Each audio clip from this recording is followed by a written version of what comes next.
berbagai topik menarik dikupas dalam dialog hari ini.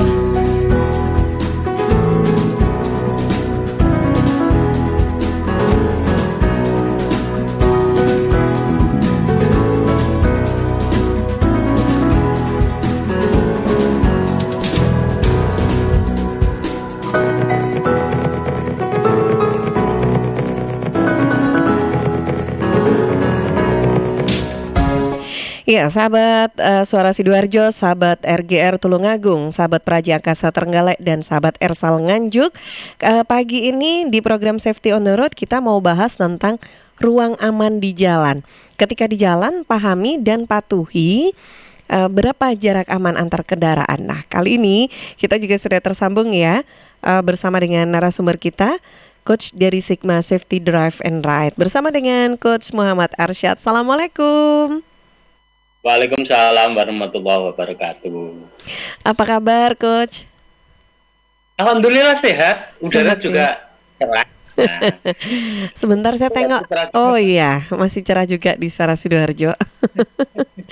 Oke, alhamdulillah masih tetap semangat nih bersama Coach Arsyad. Aduh, ya ini loh senangnya kalau punya narasumber itu jago ini ya. Kalau apalagi kemarin saya sempat telepon ya, Coach ini kenapa mobilnya begini? Oke, terima kasih ya Coach sudah diberikan sesuatu yang akhirnya membuat saya tenang gitu berkendara. ya memang kadang-kadang kita harus memahami itu. Cuman kan masyarakat kita itu kan sayang sama buku petunjuk itu kan sayang, Mbak. Iya. Jadi, Antara sayang dan budaya malas baca gitu kali ya. kelihatannya kalau yang belakang itu nggak enak gitu loh. Iya, Saya iya. suka ngomong sayang sama bukunya gitu. Jadi disimpan baik, diplastikin rapi, ditaruh di laci. Jadi sampai mobilnya laku juga tetap disimpan untuk kenang-kenangan. Kayak katanya kalau memang buku panduan itu masih bagus itu ini loh nambah harga ya kalau dijual, enggak ya? Alasan ini. Handphone itu komplit dengan dusnya itu biasanya. Itu dia.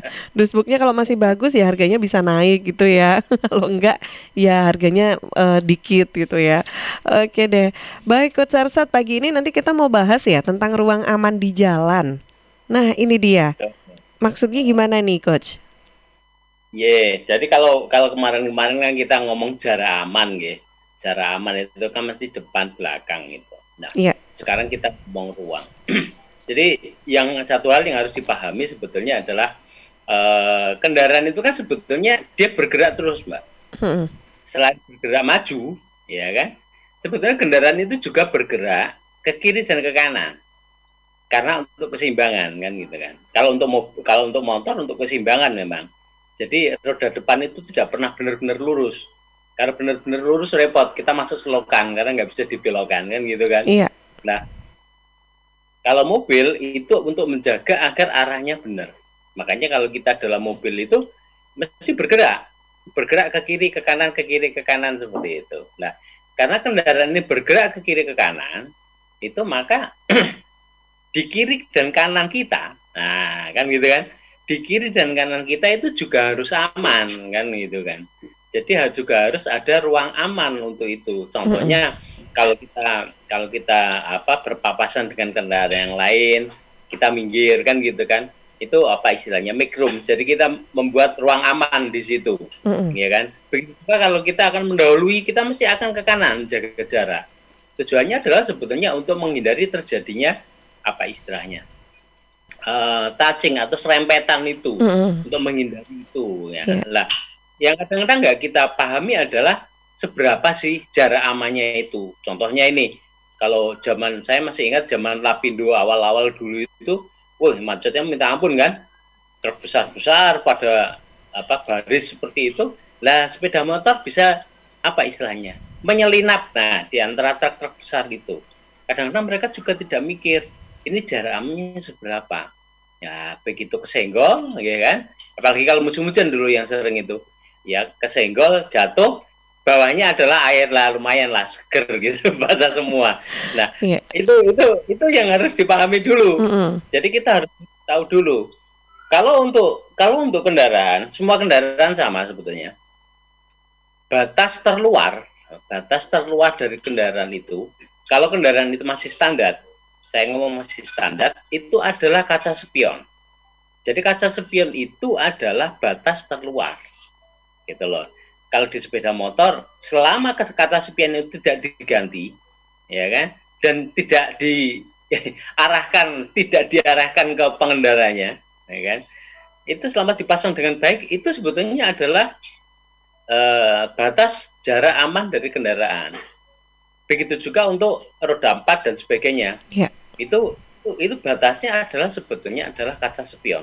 Untuk kontrolnya adalah kaca spion, ya kan? Nah, seiring dengan bergeraknya kendaraan, maka kendaraan ini akan ke kiri dan ke kanan. Karena roda mengikuti mungkin kontur tanah, mungkin ada batu, ada lubang, ada bidang yang tidak datar. Nah, itu dia akan mengikuti kontur tanah. Tugasnya setir adalah mengembalikan kendaraan ini agar dia melaju seperti yang kita inginkan. Itu tugasnya setir. Nah, pada saat proses ke kiri ke kanan ini loh, Mbak. Nah, ini juga harus kita paham. Oke, itu ada ininya ya, ada jarak-jarak ukurannya juga ya, Coach, berarti ya? Ada jaraknya juga gitu loh. Semakin kendaraan itu cepat, maka ruangan kiri kanan itu juga harus semakin besar. Karena dia mesti kalau semakin cepat kan istilahnya bergeser sekian 1 derajat aja dia sudah beda lagi kan posisinya. Lah itu yang harus dipahami dulu, Mbak Tika. Oke, baik. Ya. Ya, jadi ini berarti memang harus hati-hati sekali ya, Coach. Bukan berarti kalau kita cepat itu apapun, kalau misalkan ada peluang gitu udah dimasukin aja gitu, enggak juga gitu ya, Coach ya. Itu mungkin ya yang sering terjadi kayak serempetan atau apa itu kali ya. Jadi mungkin itu. Dan ini untuk istilahnya? Kemampuan manusia untuk bisa memprediksi ruang aman ini, ya kan? Di ruang aman ini dari beberapa literasi dulu pada saat penyusunan Undang-Undang Nomor 22 tahun 2009, diskusi dengan teman-teman dari kepolisian, diskusi dengan beberapa psikolog ahli-ahlinya yang seperti itu mereka menyampaikan bahwa kemampuan orang untuk memprediksi ruang aman ini itu baru mulai berkembang pada usia 16 tahun. Itu baru mulai berkembang. Dan dia baru sempurna pada umur sekitar 17 tahun. Nah, itulah dasar kenapa SIM itu di Undang-Undang Nomor 22 tahun 2009 itu bukannya 16 tahun seperti dulu, tetapi adalah 17 tahun.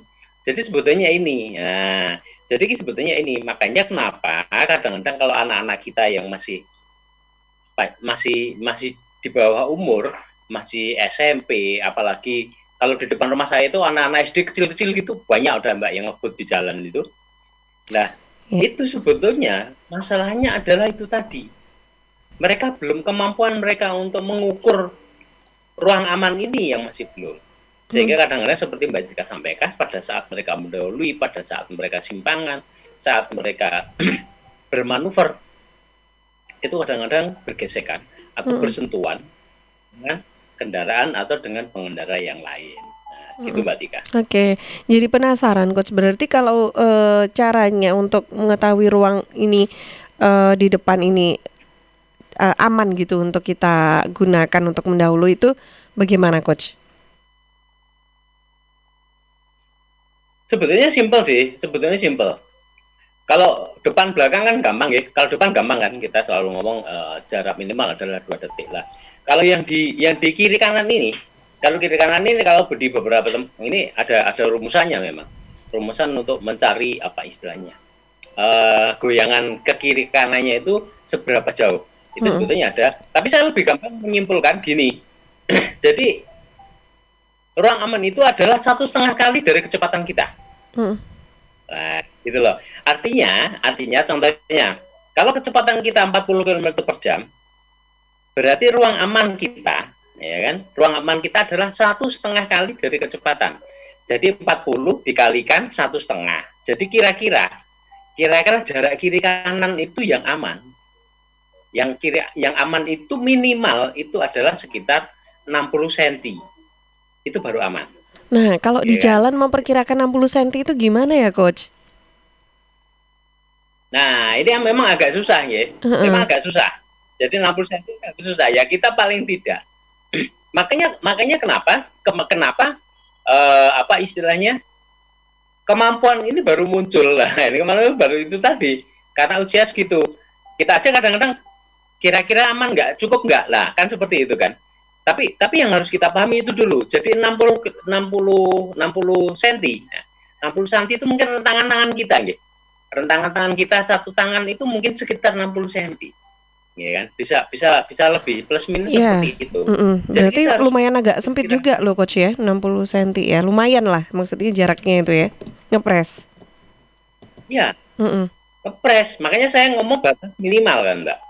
Itu batas minimal kalau kita kecepatan 40. Iya. Nah, semakin tinggi kecepatan, akan semakin tinggi. Jadi kalau kita kalikan 1,5 kali, kalau kecepatan kita 60, nah 60 itu jaraknya hampir 1 meter, sekitar 90 cm. Begitu seterusnya. Cara mengingat kita itu gitu. Ya memang kita harus, apa istilahnya ya, kita harus tahu. Artinya pada saat contohnya ini, kita akan mendahului di depan, kita tahu kecepatan kita, ya kira-kira seberapa ya? Cukup apa enggak? Nah, paling tidak ini bisa menjawab. Cukup apa tidak? Nah, kan gitu kan. Ya memang agak repot karena dalam ukurannya kalau meter kan kita ya kira-kira kan. Ukurannya kira-kira. Nah, ini yang harus pada saat kita berkendara kita juga kembangkan. Ini cukup apa enggak gitu. Cukup apa enggak jarak segini? Cukup apa enggak ruang itu untuk kita bermanuver gitu. Nah, itu seperti itu, Mbak. Kan repot kalau kita harus bawa meteran, kan repot nanti. Nggak jadi berkendara nanti kita harus bawa meteran. Jadi kita harus mengembangkan itu gitu loh. Gitu, Mbak Tika. Oke. Nah, ini ya perlu keahlian memang untuk bisa memperkirakan jaraknya itu ya. Tapi sudah ada rumusan dasarnya dan ini tinggal nanti dicoba untuk dipraktekkan. Bukan berarti ada peluang gitu kondisi apapun harus kenceng kecepatannya berkendara begitu untuk mendahului ya, tapi ada rumusan-rumusannya. Baik sahabat, ini baru di awal perjumpaan kita sedang membahas tentang ruang aman di jalan. Nanti akan lebih dijelaskan lagi oleh Coach Arsyad tentang apa sih dan bagaimana ruang aman di jalan ini bisa benar-benar kita lakukan. Ini ada tips-triknya juga nanti yang akan lebih detail lagi dijelaskan. Yang ingin bergabung silakan. Anda bisa telepon 0318961514 atau WA di 082132640109. Yang lagi nonton di YouTube Suara Sidoarjo Live bisa tinggalkan pertanyaannya ya di kolom chat. Nah, yang lagi bergabung juga di RGR Tulungagung, Praja Angkasa Trenggalek, Ersal Nganjuk, silakan bisa langsung hubungi ke kontak dari masing-masing radio Anda ya di Tulungagung, Trenggalek maupun di Nganjuk. Nanti dari teman-teman yang sedang bertugas juga di RGR Tulungagung, Praja Angkasa Trenggalek maupun Ersal Nganjuk yang akan nanti akan sharekan pertanyaan Anda langsung bersama dengan Coach Muhammad Arsyad dari Sigma Safety Drive and Ride. Nanti kita akan lanjut lagi. Saya jeda dulu sebentar untuk beberapa informasi yang akan lewat. Suara Sidoarjo, lembaga penyiaran publik lokal pemerintah Kabupaten Sidoarjo.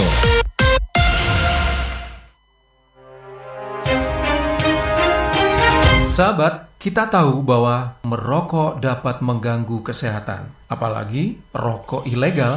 Ciri-ciri rokok ilegal yaitu rokok yang beredar di pasaran tanpa pita cukai, memakai pita cukai palsu, memakai pita cukai bekas, atau rokok yang memakai pita cukai yang salah peruntukan. Dengan harga jual yang murah, maka rokok ilegal pasti berdampak negatif, diantaranya meningkatkan jumlah perokok pemula dan juga berdampak pada penerimaan negara. Mari bersama-sama memberantas rokok ilegal. Iklan layanan masyarakat ini dipersembahkan oleh Bea Cukai Sidoarjo. Ambo dapat kabar keceknya dana desa di kampung Ambo tidak sampai 1 miliar do. Loh. Kok iso? Di kampungku sampai 1 miliar loh. Lah, tak Percayanya aku, di kampungku setengahnya pun tak sampai. Macam mana itu? Apa nih? Kenapa bisa beda-beda macam itu? Sudah, tidak usah ribut. Saya teh yang belum dapat malah biasa aja. Ibu-ibu jangan ribut, dengar dulu nih karena radio. Pak Desa nggak bisa tiba-tiba mau bikin SMA gitu ya. Gitu. Jadi memang harus ada pemahaman atau kompetensi yang baik dari aparat desa itu untuk merencanakan pembangunan. Belum lagi pertanggungjawabannya. Setiap uang yang dikeluarkan tentu harus dipertanggungjawabkan ya. Dapat dana desa itu penting. Lebih penting lagi, penyaluran dana yang tepat sasaran dan transparan. Tapi yang sangat penting, bagaimana kita mengawasi penggunaan dana desa dan mau melaporkan jika terjadi kecurangan.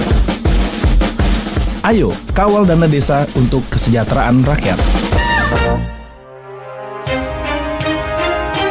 Sahabat, kita tahu bahwa merokok dapat mengganggu kesehatan, apalagi rokok ilegal.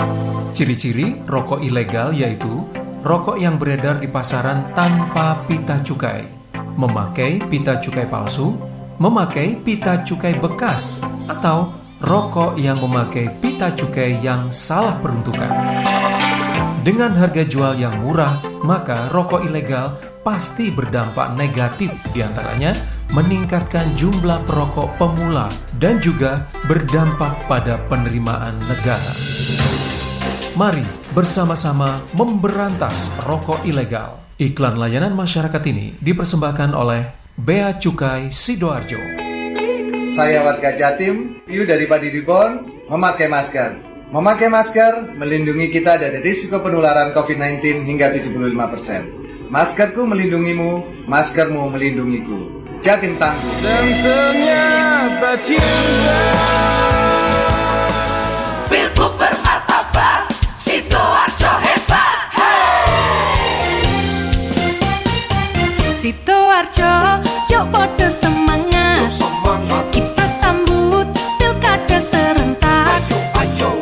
Ajak sanak saudara memberikan suara untuk masa depan Sidoarjo. Ojo lali hari Rabu 9 Desember 2020.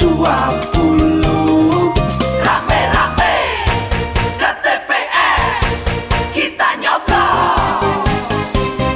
Yuk warga Sidoarjo, pakai hak pilih kita untuk milih bupati dan wakilnya. Sukseskan pilgub langsung, umum bebas rahasia, jujur adil serta bermartabat. Yuk warga Sidoarjo, pakai hak pilih kita untuk milih bupati dan wakilnya. Sukseskan pilgub langsung, umum bebas rahasia, jujur adil serta bermartabat.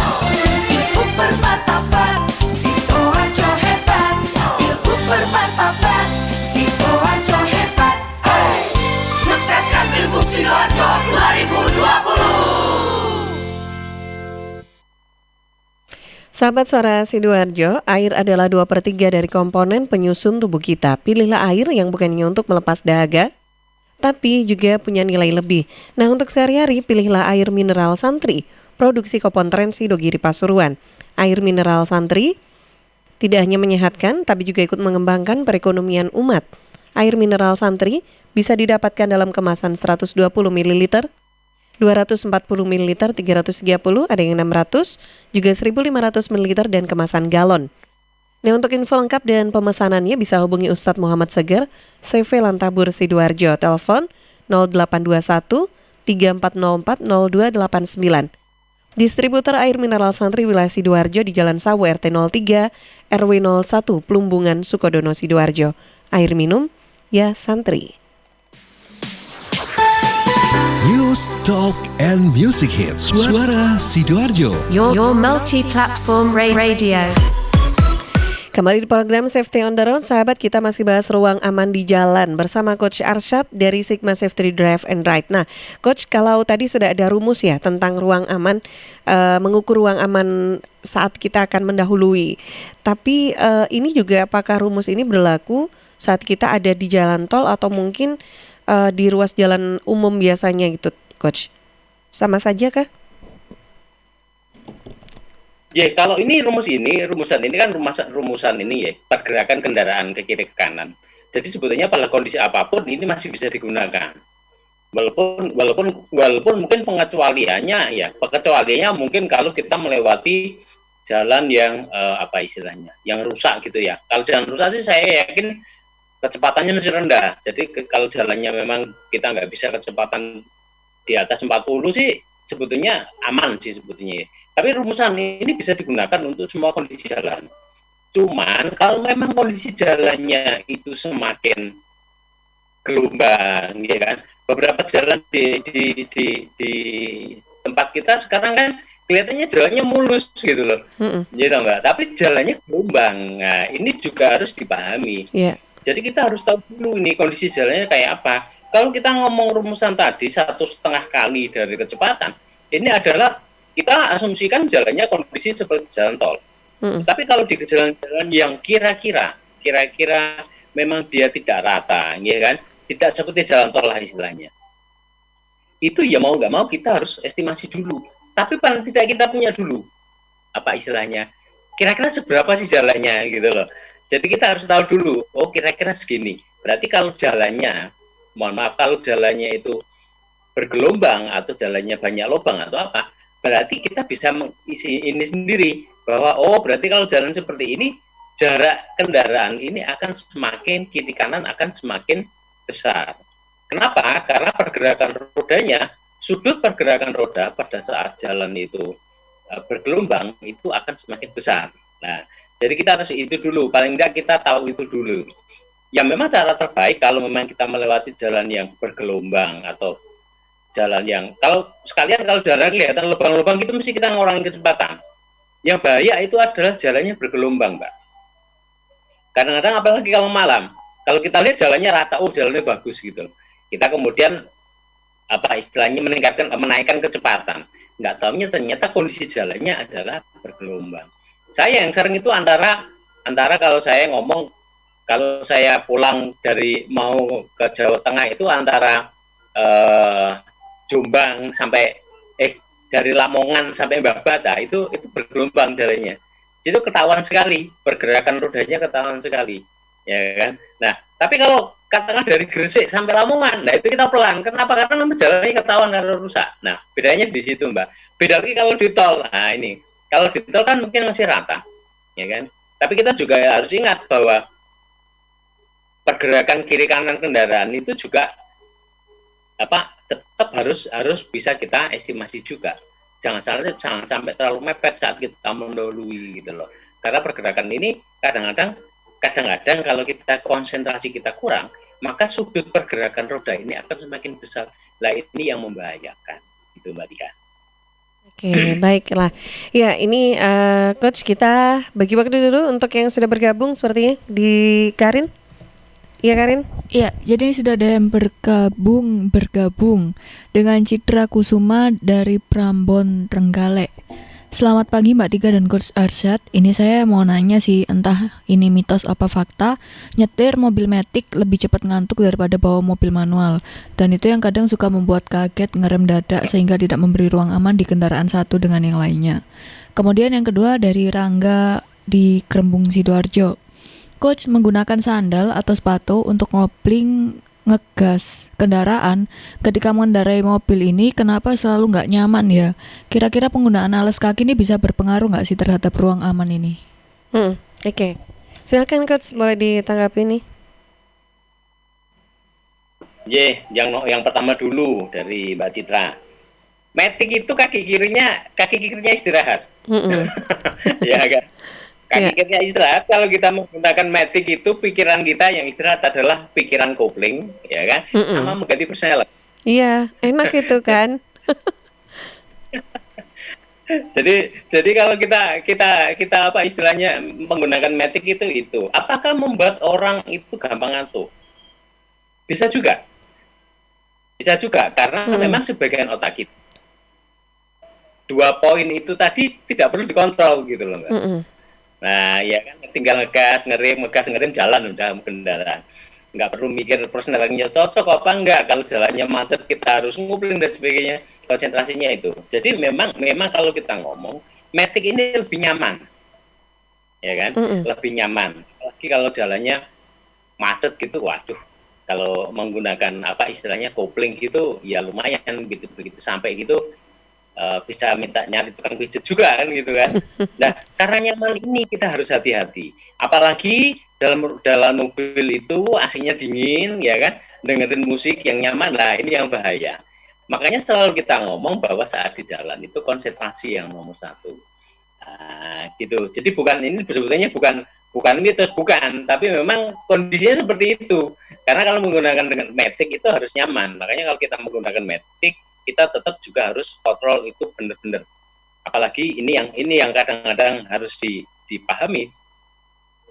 Jadi pada saat matic memindahkan persnel, karena persnelnya matic itu kan dari parkir itu kan mundur, Mbak. Ya kan dari P kan langsung ke R kan, baru D. Nah, ini yang harus dikontrol. Kadang-kadang di beberapa, kalau kita lihat di YouTube itu, kadang-kadang ada orang pada saat parkir atau apa, akhirnya nabrak atau apa, itu karena memang mungkin kontrolnya, atau mungkin beliau belum terbiasa menggunakan matic. Menggunakan matic itu lebih mudah, tetapi tetap harus dikontrol dulu. Kita harus kontrol dulu posisinya. Kalau sudah jalan, is oke, nggak masalah. Tetapi kalau menggunakan matic, yang harus dikontrol adalah pada saat kita melakukan perpindahan giginya itu yang harus dikontrol, Mbak Tika. Oke, baik. Iya. Tadi pertanyaan pertama ya. Oke, silakan Coach. Iya, itu yang pertama. Kalau yang kedua, menggunakan sandal atau sepatu. Nah, ini. Kalau ini saya tergantung apa istilahnya, tergantung masing-masing. Ya kan, tergantung masing-masing. Ada beberapa orang, tapi sebetulnya kalau kita ngomong kalau untuk mobil, kalau untuk menyetir mobil, ya, kalau kita driving, itu sebetulnya alas kaki itu semakin tipis dan lentur, itu semakin nyaman. Karena bisa untuk mengontrol, lebih memudahkan kita mengontrol kaki kita. Gitu loh. Jadi karena apa? Karena kita bisa merasakan, kaki kita lebih bisa merasakan. Beda ceritanya, contohnya ini. Kalau kita menyetir karena memang kita kerja di medan yang berat, gitu kan, apakah di proyek, tambang dan sebagainya, kita harus menggunakan safety shoes. Itu agak merepotkan, Mbak. Ya, merepotkan karena safety shoes kan besar, ya.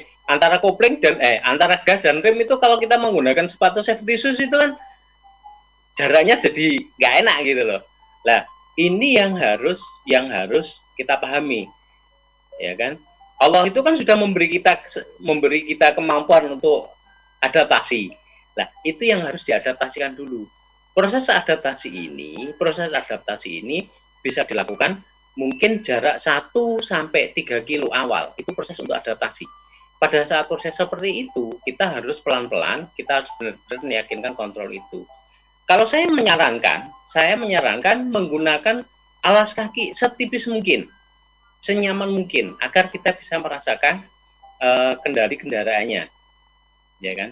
Saya kadang-kadang kalau driving gitu di mobil biasanya kadang-kadang ada sendal jepit, Mbak, di situ. Jadi kalau sepatunya dilepas, ya kan? Saya pakai sendal jepit kadang-kadang kalau lagi driving di kendaraan. Mungkin itu jawabannya untuk Mas Rangga, Mbak Tika. Oke, baik. Yang sudah bergabung terima kasih ya. Di belakang Mas Rian tadi yang juga ingin bergabung silakan ya. Saya masih menunggu Anda untuk bisa sharing juga nih pagi ini bersama dengan Coach Arsyad di 0821326409 atau bisa DM inbox di Twitter, Instagram Suara Sidoarjo ataupun Facebook ya. Dan yang juga lagi nonton di YouTube, nah ini kayaknya tersepona gitu ya dengan obrolan kita. Kok kayaknya chatnya masih sepi-sepi aja ini ya. Silahkan Anda bisa gabung loh ya dengan komentar juga di kolom chat di YouTube Suara Sidoarjo Live. Oke deh. Baik, nah Coach terkait dengan pembahasan kita. Oh ya sebentar, ini ada yang gabung lagi Coach. Saya coba untuk bacakan dulu pertanyaan yang sudah masuk ya. Dari Pak Muzaki yang ada di Sukodono. Saya punya pengalaman saat berkendara itu, saya kan sudah melihat ya kondisi peluang untuk saya mendahului, tapi ternyata kendaraan yang di depan saya ini tiba-tiba ngerem mendadak. Dari arah yang berlawanan itu kendaraan itu juga kenceng sekali. Terus saya mau masuk ke kiri lagi, itu nggak bisa karena kendaraan yang di belakang saya sudah terlanjur masuk. Ini loh bikin deg-degan gitu. Tapi untungnya masih ada jarak dari kendaraan yang melaju dari arah berlawanan di depan saya. Oke, ini pengalaman ya, sharing pengalaman dari Pak Muzaki yang ada di Skodono. Terima kasih sudah bergabung. Silakan Coach. Ini dari pengalamannya Pak Muzaki mungkin bisa ditanggapi dulu. Jadi ini kalau kita kemarin yang kita ngomong tentang mendahului ini tadi, proses amati itu yang penting, ya kan? Proses amati dan kita harus memprediksi di depan itu ada kendaraan apa enggak. Sebetulnya kan kita mendahului, terus yang kita dahului melakukan pengereman kan kita lebih cepat mendahulunya aja. Secara teori. Tapi kita nggak tahu, mungkin di depan kita ada hambatan. Karena itu kenapa kalau kita pada saat kita mendahului, ini balik ke pembahasan yang kemarin berarti. Saat mendahului itu kita 4 detik sebelumnya kita menyalakan lampu sen dan kadang-kadang kita menyalakan klakson. Itu sebetulnya kita permisi sama yang di depan, kita akan mendahului. Kedua sambil tanya, depan itu aman nggak? Kan gitu kan. Nanyanya depan gimana itu Coach? Iya kan.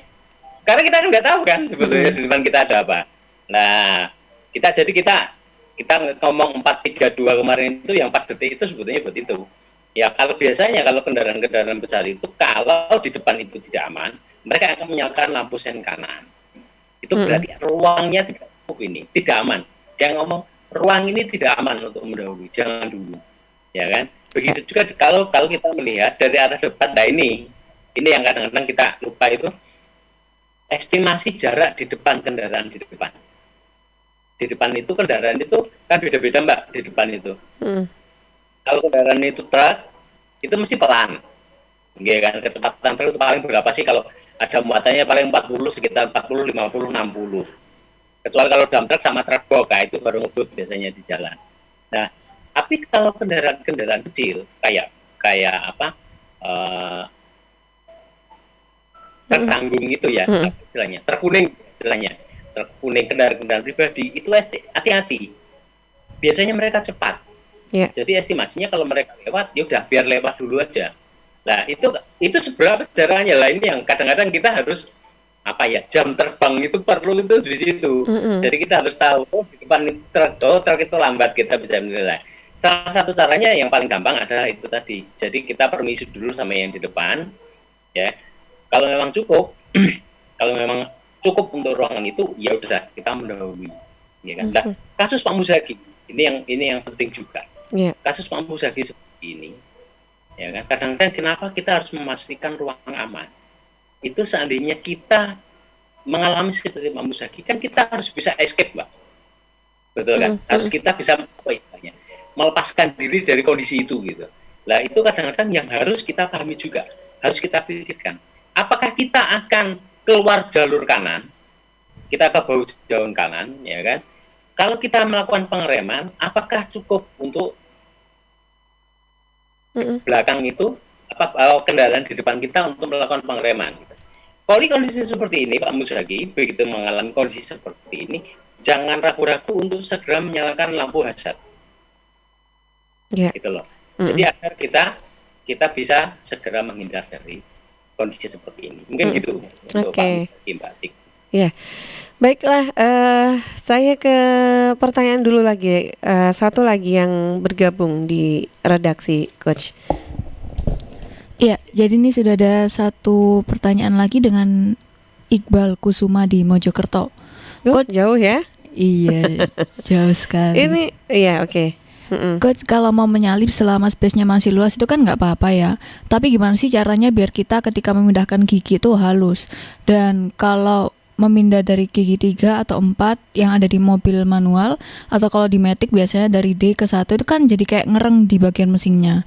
Dan menghafalkan urutan persneling di mobil ini apa harus ya Coach? Soalnya kan kalau malam susah sekali melihat ke dalam dashboard mobil. Oke, baik. Ya, silakan Coach ditanggapi dulu sebelum saya jeda untuk beberapa informasi. Silakan. Memindahkan gigi ini. Perpindahan gigi ini biasanya untuk normal itu kalau kita ada tachometernya, itu normal itu sekitar 3.000-4.000 rpm. Begitu sudah 3.000-4.000 rpm kita harus pindah gigi, ya kan? Perpindahan giginya seperti itu. Jadi kalau memindah gigi itu bagaimana caranya mindah gigi, terutama yang manual ini, biar halus gitu perpindahan giginya. Ya ini memang harus banyak latihan memang. Kalau matic kan kita jarang memindah gigi, Mbak, kecuali kondisi ekstrim. Artinya kalau kondisinya jalannya datar, kita nggak perlu sering mindah dari D ke 3 ke 2, ngapain, nggak usah. Nggak perlu seperti itu. Jadi kalau matic itu posisinya adalah udah di D aja. Selama kondisinya jalan datar, kita tetap menggunakan D saja. Nggak perlu dipindah ke gigi yang lebih rendah. Karena nanti pada saat kalau kita terlalu tinggi, RPM terlalu tinggi, kasihan ininya transmisi maticnya akan bisa dia mengalami masalah. Jadi mendingan tetap pakai D aja, kecuali kalau kondisi-kondisi tertentu. Contohnya kondisi tanjakan, nah itu kemungkinan kita harus menggunakan gigi 3, atau mungkin kita kondisinya berlumpur, kita terpaksa harus start dari gigi 2 lah, itu tidak apa-apa. Tetapi saya tidak menyarankan untuk kita memindah gigi untuk di transmisi matic itu seperti manual. Saya tidak menyarankan seperti itu.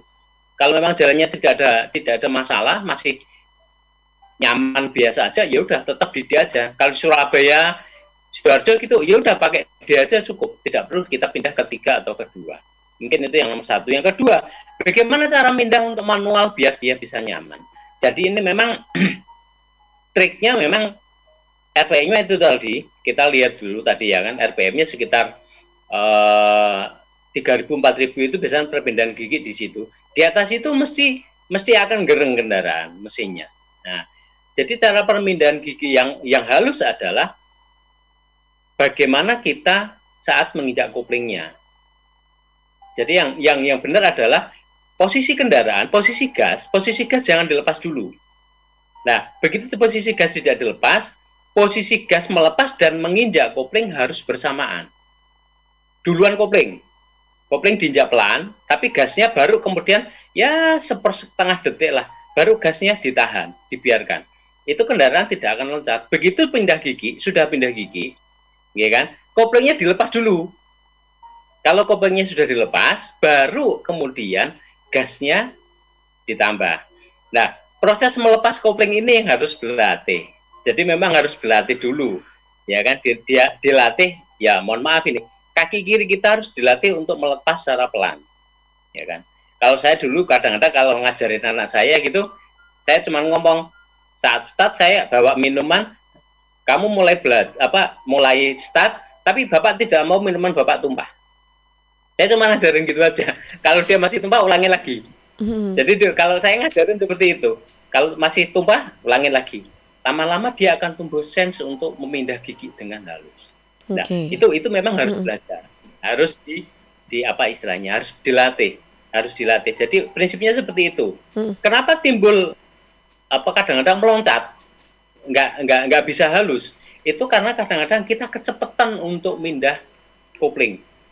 Jadi melepas kopling, tetapi RPM dari mesin gasnya sudah tinggi. Jadi sehingga begitu pada saat dia nyambung, dia akan meloncat. Jadi usahakan saat melepas kopling sampai kopling terlepas sempurna, kita tidak boleh menginjak gas dulu. Baru setelah koplingnya terlepas, itu baru kemudian kita mengegas. Insya Allah kalau seperti itu bisa lebih, perpindahan giginya bisa lebih halus, Mbak Tika. Oke, baik. Ya, ini memang agak sedikit menggeser dari tema kita, nggak apa-apa ya, Coach ya. Oke deh, baik. Ya, untuk semua sahabat-sahabat Suara Sidoarjo, RGR Tulungagung, Praja Angkasa Trenggalek, dan Ersal Nganjuk, silakan yang masih ingin sharing. Saya masih punya satu sesi lagi untuk Anda, tapi saya jeda dulu sebentar ya untuk beberapa informasi.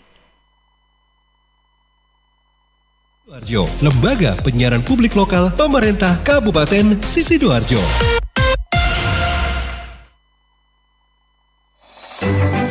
PT Inet Global sejak tahun 2005 bergerak di bidang ICT, Information and Communication Technology, Internet Service Provider atau ISP, web hosting dan domain, fiber optic system, dan satelit atau VSAT. memberikan layanan jasa koneksi internet ke seluruh dunia dengan kecepatan tinggi dan harga yang kompetitif.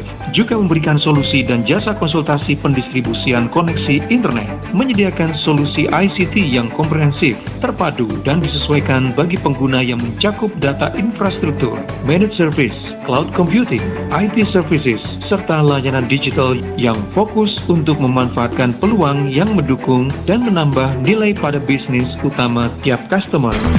Untuk layanan dan servis Inet, hubungi kantor pusat Jalan Kuningan Barat nomor 8 Jakarta.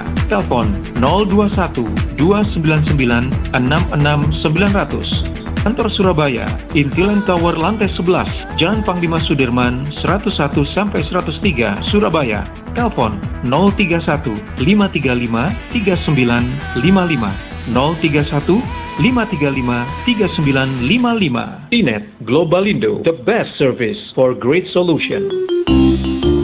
Tisu, masker, hand sanitizer, apalagi ya? Situ mau kerja atau mau camping sih? Kayak mau naik gunung aja. Hello, selama ini kemana aja? Ini yang perlu disiapin buat adaptasi kebiasaan baru alias new normal. Sekarang ini kita kudu dan harus terbiasa dengan kebiasaan hidup sehat, bersih, sesuai protokol kesehatan. Saat ini kita dalam perubahan pola hidup dalam situasi pandemi COVID-19. Jadi kita perlu melaksanakan adaptasi kebiasaan baru atau protokol kesehatan dalam kegiatan sehari-hari. Jangan lupa pakai masker, tetap jaga jarak, sering cuci tangan pakai sabun dengan air mengalir. Sediakan hand sanitizer kemana-mana. Kalau flu, di rumah saja. Nggak perlu bersalaman, say hello saja. Kalau nyampe di rumah, langsung mandi. Gunakan uang elektronik. Kalau naik kendaraan umum, jaga jarak. Balita atau lansia, di rumah saja. Ayo menuju new normal dengan melaksanakan protokol kesehatan dan menerapkan adaptasi kebiasaan baru. Hei, udah jam berapa nih? Kebiasaan telat juga masuk new normal ya? Ada yang kurang satu, uang sakunya belum. Iklan layanan masyarakat ini persembahan Dinas Kesehatan Kabupaten Sidoarjo. Siska. Apa? Kenapa? Ada asbak rokok nggak ya? Pinjem dong. Duh Iwan, maaf banget dia sebelumnya. Kenapa? Di sini nggak ada asbak rokok. Gimana dong? Emang nggak ada yang rokok di rumah ini ya? Ih, papaku itu udah lama banget berhenti ngerokok. Jadi nggak ada yang rokok di rumah ini. Ada ya? Tak kasih tahu ya Iwan ya. Kalau kamu ngerokok di ruangan itu juga bahaya loh. Pertama nih, zat beracun dari asap rokok kan nempel di dinding, karpet, perabotan. Itu kan bakal dilepaskan lagi ke udara. Nah, sistem ventilasi tetap nggak akan menghilangkan partikel dan gas beracun di udara walau di rumah pakai filtrasi udara atau exhaust fan. AC sentral dan buka tutup pintu juga tetap susah ngilangin kontaminasi dari asap rokok gitu. Masa sih? Iya, nggak percaya. Betul. Siska, kita aku tambah suka. Sama Cici mulai lagi deh ngobalnya. Namanya juga usaha. Ingat, jangan merokok di tempat umum. Iklan layanan masyarakat ini dipersembahkan oleh Suara Sidoarjo. Your multi-platform radio. Stunting itu apa, Bu? Stunting itu kondisi gagal tumbuh yang ditandai dengan tinggi badan yang lebih pendek dibanding anak-anak seusianya. Penyebabnya, kurangnya asupan gizi yang diterima janin atau bayi. Akibat stunting dapat menurunkan kecerdasan, rentan terhadap penyakit, setelah tumbuh dewasa kurang produktif, dan menyebabkan kerugian ekonomi. Stunting itu dapat dicegah dengan mengoptimalkan pengasuhan 1000 HPK atau 1000 hari pertama kehidupan, yaitu sejak janin dalam kandungan sampai bayi berusia 2 tahun. Selama hamil, periksakan minimal 4 kali. Konsumsi gizi seimbang dan berikan stimulasi pada janin dalam kandungannya. Setelah anak lahir, lakukan inisiasi menyusu dini.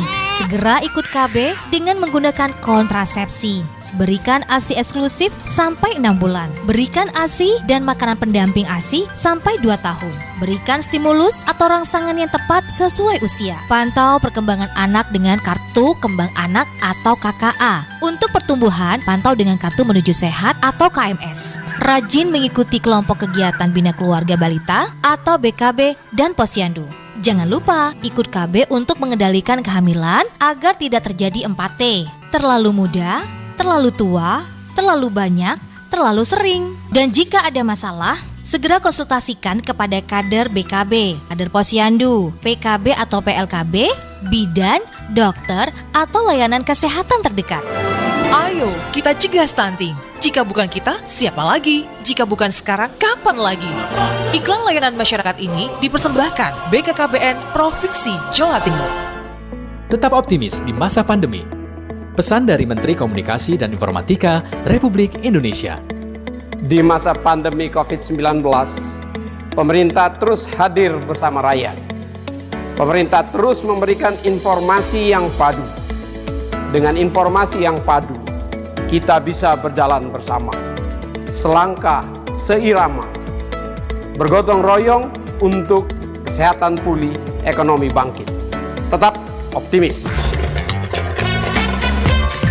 Apa saja program pemerintah tentang kesehatan pulih, ekonomi bangkit? Ikuti Live Talk Show setiap Kamis jam 10 waktu Indonesia Barat, jam 11 waktu Indonesia Tengah, jam 12 waktu Indonesia Timur di radio kesayangan Anda ini. Persembahan Tim Komunikasi KPCPEN Kementerian Kominfo, didukung Indonesia Persada ID untuk menyiarkan baik. Sahabat, saat pandemi, meeting internal kantor, event dilakukan secara virtual. Nah, Domino's Pizza punya solusinya. Sahabat bisa menikmati menu Domino's Pizza secara bersamaan.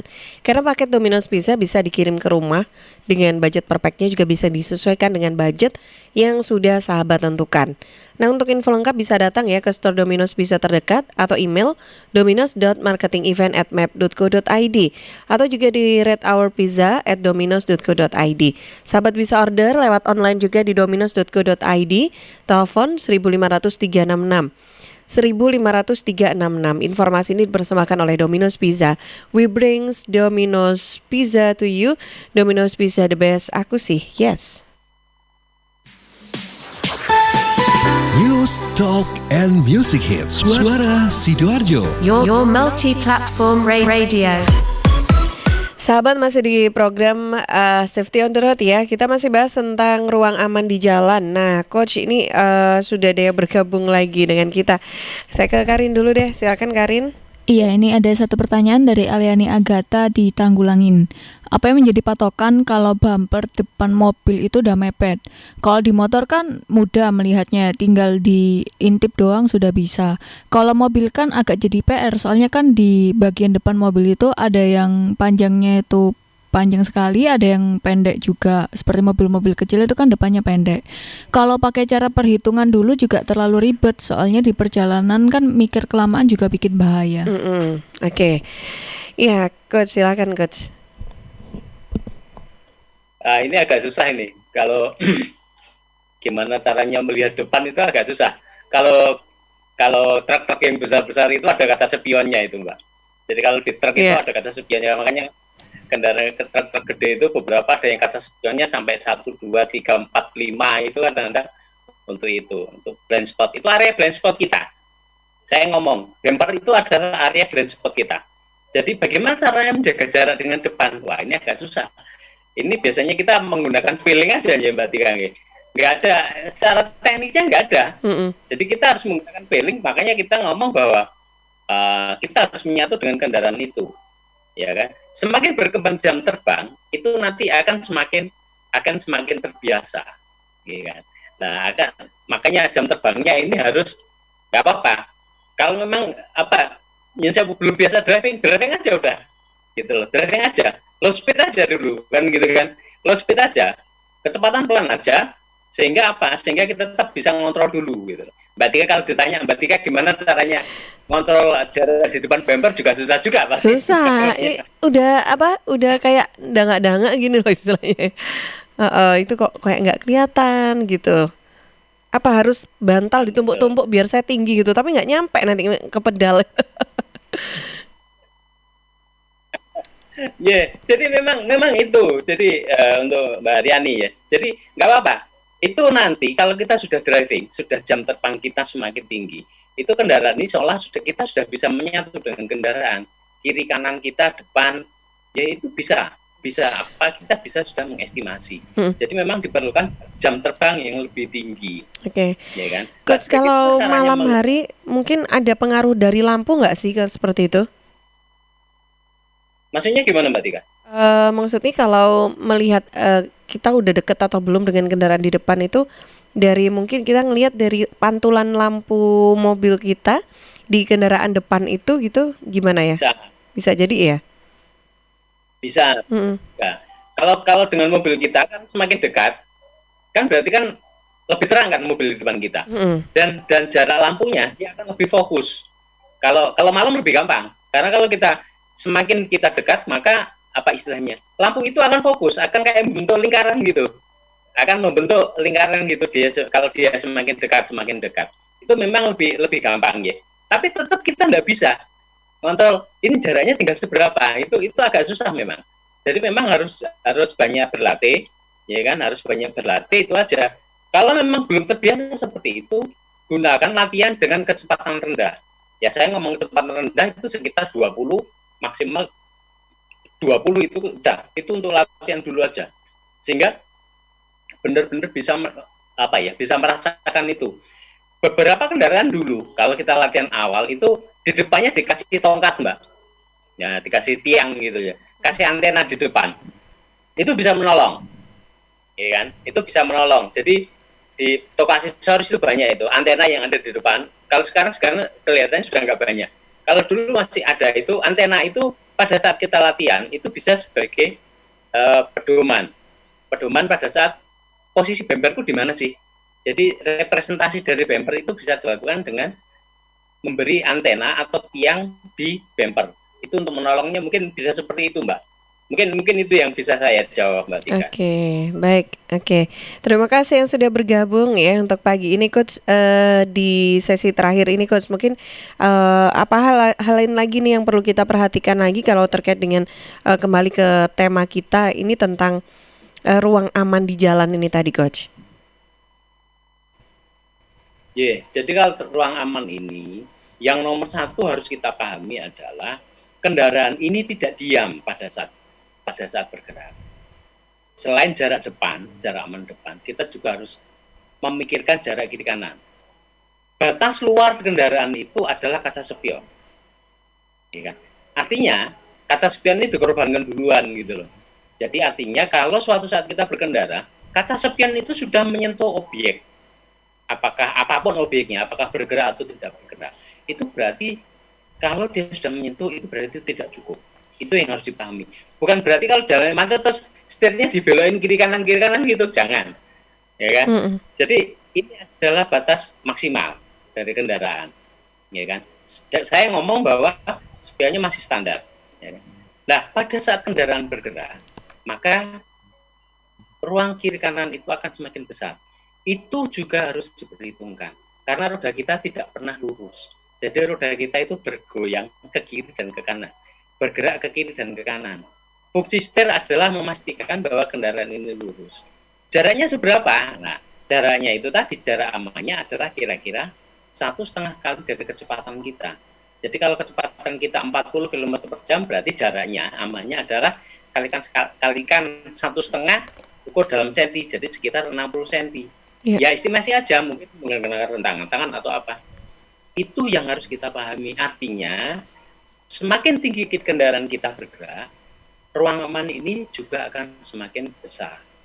Jadi sebelum kita menambah kecepatan, kita juga harus menyiapkan ruang aman ini dulu.